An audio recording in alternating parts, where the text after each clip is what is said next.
Hello, Pearl Jam fan community. Welcome to the Wishlist Foundation's interview series, Candle of Thought, where we illuminate the people, causes, and music that are important to the Pearl Jam community. I am your host, Chrissy Ferguson. Today, I am excited to chat with 17-year-old self-taught guitarist Bella Rayne, who is quickly making a name for herself in the music industry. Her love for the Grateful Dead, psychedelic rock, southern rock, 90s grunge, and even a little bluegrass has been distilled into her own fresh approach. Bella carries the confidence, poise, and talent of someone far beyond her years.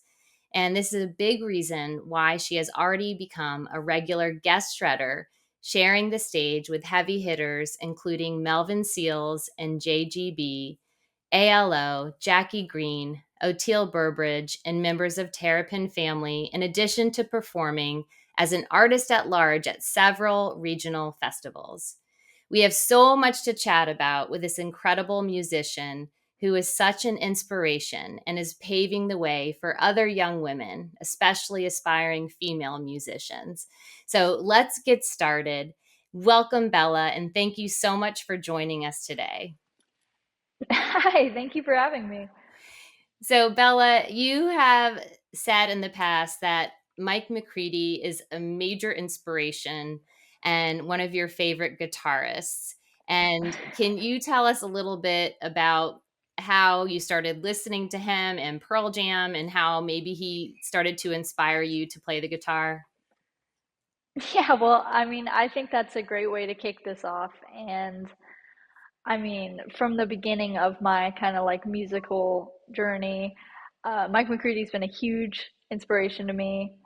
And the story is basically I just like started playing guitar during COVID as like a COVID hobby. Never really wanted to be a guitarist or anything, and was really into the whole 90s grunge thing at the time. And I guess I kind of picked that up from my mom because my mom was big on 90s Seattle grunge when she was probably my age or a little younger. And I just really like dove into it kind of head first and just wanted to learn like every little detail about it. And that's where I think Mike McCready kind of comes into play.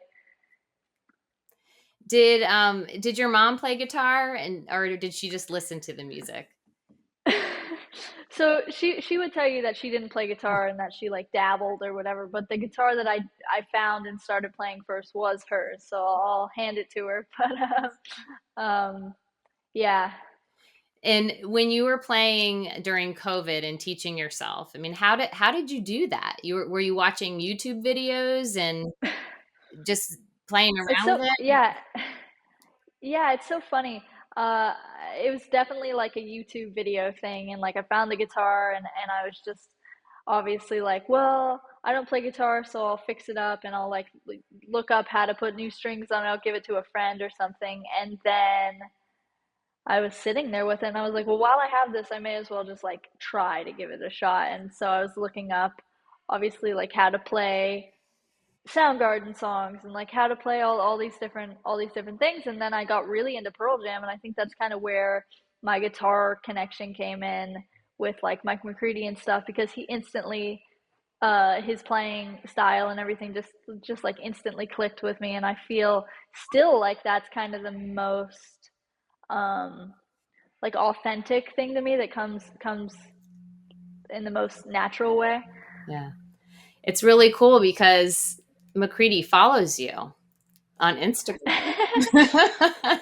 I know that's the coolest thing, and it was like so funny when I noticed. I think I was like driving home from a band rehearsal or something, and I had gotten service and got the notification. I think I had that we all like pulled the car over and we're like, what? That's so But cool. actually I had the pleasure of meeting him at a Rockford show at Easy Street in Seattle, and it was the coolest thing because he was obviously super super down to earth and just the coolest guy. Exactly what I was expecting, but we got to chat a little bit, and he was like, oh, I think I follow you on Instagram, and it was just the funniest full circle thing. Oh, that's so awesome.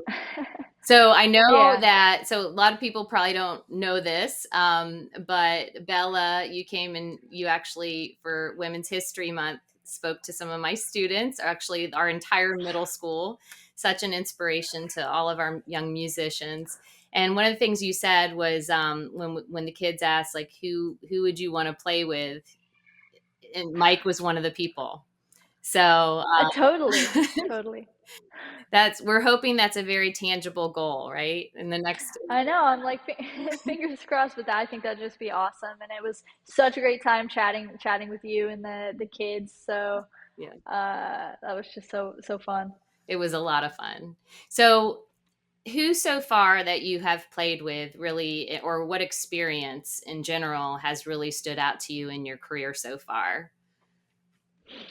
That's a great question. I think that from every different person that I play with, I learn something new and totally different. I always say if it's like a singer, a guitarist, a bass player, for a drummer, whatever, I feel like I'm always picking up new kind of like quirky things that I kind of throw into my style and playing.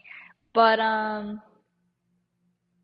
yeah, I mean, from all the people I play with, you named off some pretty good ones, but a lot of jam band heavy hitters. I know that that's kind of a scene I'm big in right now, and super into all that, and it's been so great. But it's really cool to kind of contrast it with the grunge thing because I know I come from a kind of edgier background and doing something that's not totally in that realm at all. It's just like a complete curveball.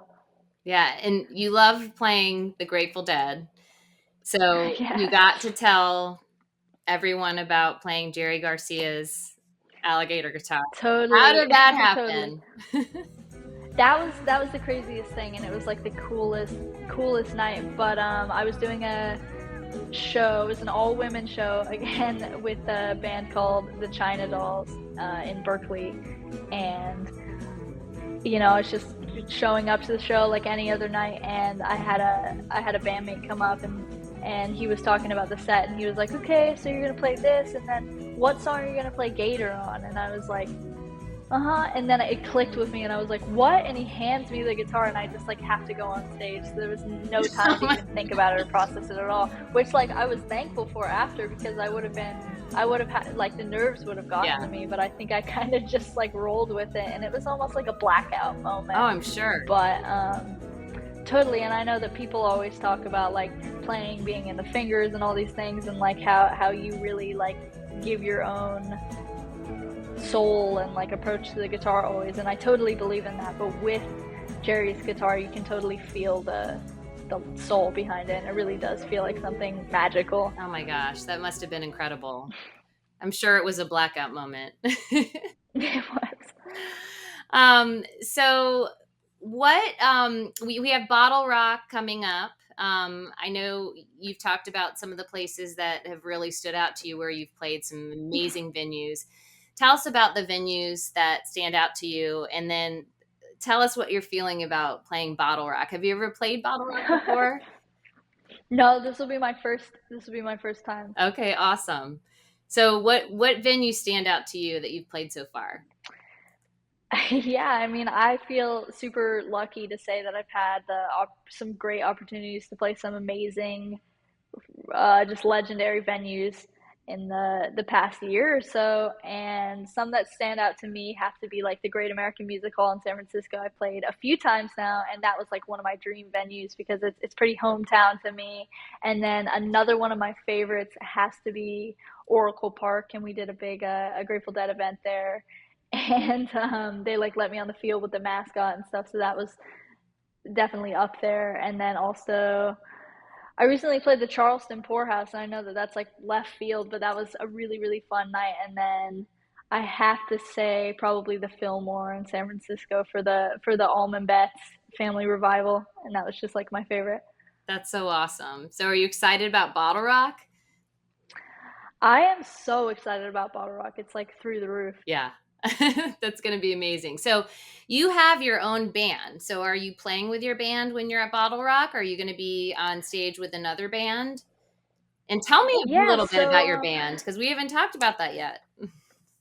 of course, yeah. So at Bottle Rock, I will be with my own band. I'm super, super excited. It's my birthday week, so I couldn't think of a better way spend 18. So I'm really looking forward to that. And then my band's just going to consist of some pretty jammy all-stars that I played with in the past, and I've like kind of handpicked everybody. So I'm really looking forward to debuting that and hopefully debuting some original music and maybe even singing as well. So That's awesome. everybody stay tuned. And what's the name of your band? Right now we're just doing like a run of Bella Rayne and Friends shows because the band just alternates all the time. So it's kind of like an ever-changing lineup. But Bottle Rock is just billed as Bella Rayne. So Okay, awesome. it'll be a surprise. Oh, that's great. Well, we have friends that always attend, so I will have them definitely check you out.